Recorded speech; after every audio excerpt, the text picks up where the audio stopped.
Hey everybody, Joe Cioffi here, weather in 5 days and 5 minutes on this Sunday night. The second day of the Memorial Day holiday weekend is coming to a close. It's another busy night of severe weather. We've got tornado watches across much of southern Missouri and southern Illinois into northern Arkansas and Tennessee. Severe thunderstorm watches in eastern Long Island. I'm sorry, eastern Ohio. Take that back. Eastern Ohio, western Pennsylvania, West Virginia, western North Carolina, and easternmost South Carolina. There have been numerous severe thunderstorm warnings and a few tornado warnings that have come out today from all of this. And as we check out the satellite loop, been mostly a nice day in the Northeast. Along the shore, by the way, there were a lot of low clouds off the south shore of Long Island, and that may have caused a problem if you were at the beaches. But just inland, and of course, as you go up in the interior, obviously it was a mainly sunny day as it was up and down the eastern seaboard. But now we're seeing these very strong thunderstorms and a fairly powerful line that is sweeping across southern Ohio, eastern Kentucky, and into West Virginia. Also, some very strong thunderstorms in eastern Tennessee.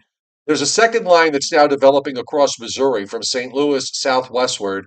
That line is going to move east southeastward overnight, and that'll probably bring a round of thunderstorms later tonight across parts of Mississippi, Alabama, and into Georgia on Monday morning.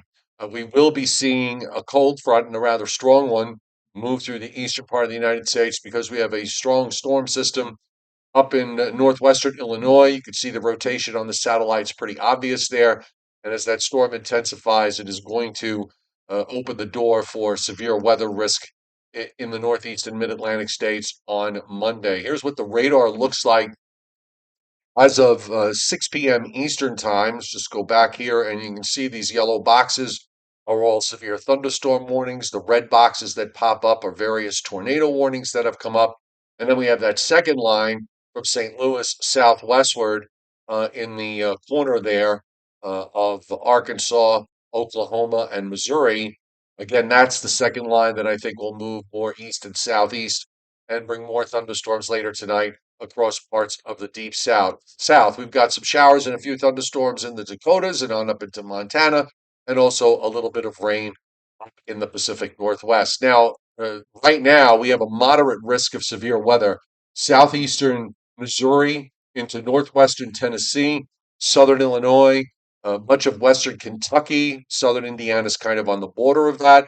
A fairly large area of enhanced risk and an even larger area of slight risk that covers the Ohio Valley down into the southern Appalachians. That comes with a 15% risk for an EF2 to EF5 tornado in that moderate risk zone, and a very large area of 10% risk of an EF2 to an EF5. And there's also high risk that we could see hail, as much as 45% chance that we could see hail greater than 2 inches in diameter in that area of moderate risk.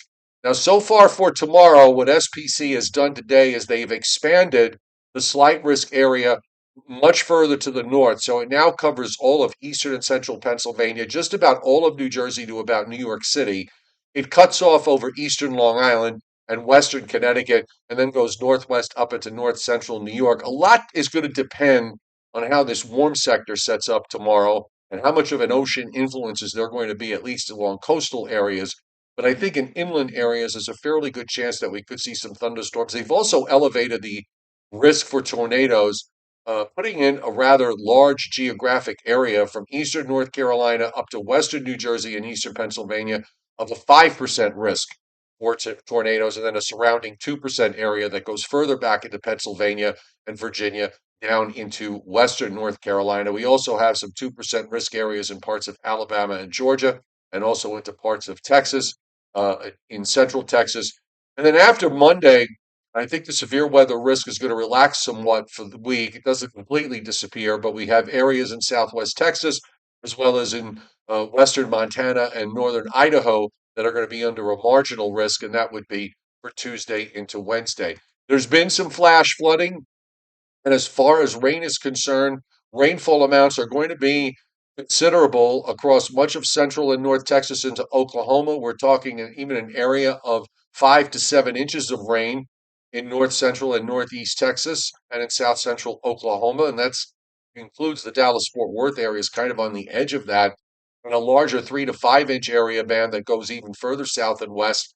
The 1.5 to 2 inches goes all the way up into Minnesota. Here in the Northeast, we've got generally 3/4 of an inch to a few pockets of an inch and a quarter, inch and a half, with the showers and thunderstorms tomorrow. And then we've got another upper trough that'll probably come through here sometime on Wednesday, and that might have some impact with some scattered showers and storms as we move through the first part of this week. So we're looking at the HRRR. The short range models usually have a better handle on thunderstorms here, and even in this case, it's kind of underdoing it with respect to what we see on the radar tonight. But it has the general idea, and you can see there's another big squall line that forms the one out of Missouri, bringing storms from southern Indiana and then eventually down into Tennessee and into northern Alabama and northern Georgia during the overnight and early morning hours on Monday. And there's also what's left of the thunderstorms tonight in Ohio. Those are going to weaken as they move eastwards, and there might be a scattered shower during the overnight, sometime between, say, 3 a.m. and 7 a.m. In parts of eastern Pennsylvania to southern New England. That will set up the southwest flow behind it.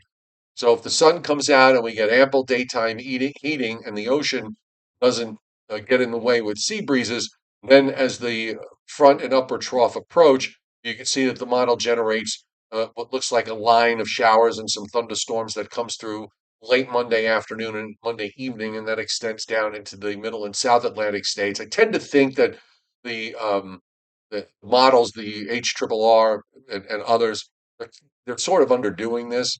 And there's a secondary line that forms on the HRRR behind it that comes through sometime between 9 p.m. and 11 p.m. across eastern Pennsylvania to southern New England. Now, as we move through the rest of this coming week, as I said, the um, pattern somewhat relaxes from the standpoint of severe weather, but we do have another upper trough to deal with, rotating around an upper low in eastern Canada. You can see it here on Tuesday, bringing some showers and maybe a thunderstorm or two to areas in western New York, western Pennsylvania, and eastern Ohio. Much of the coastal plain is dry.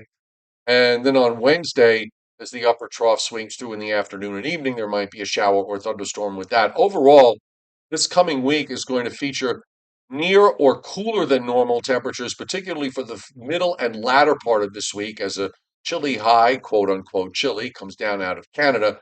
Most of the thunderstorm activity is going to be confined across parts of Texas and Louisiana and along the Gulf Coast with that high sinking southward. But it does seem that, especially when we get to the second half of the week, we're going to have some nice and somewhat cool weather to deal with in the Northeast and in the northern mid-Atlantic states.